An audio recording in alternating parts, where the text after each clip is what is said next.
Yeah, so this got really top heavy. The other thing broke. I'm gonna have to put them in this one because I don't have anything else that fits it. I'm really proud of this Jade Plant because this one was actually dying a few months ago, and I finally have a schedule.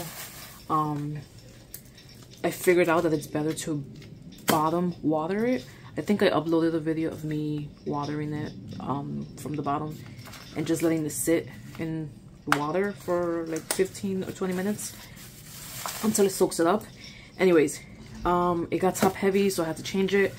So now I'm gonna put it in here, leave it here for now until I buy a bigger pot that has holes in it. If you look at a few videos back, you will see how wrinkled the leaves were.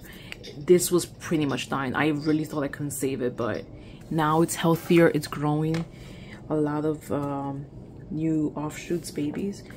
And yeah, look back a few videos so that you guys can see how wrinkly these leaves are, and look at how shiny and new they look. They look really good. And any of the leaves that fell, like this one, I'm just gonna propagate it. But yeah, make sure to like this video and subscribe. I'll talk to you guys later.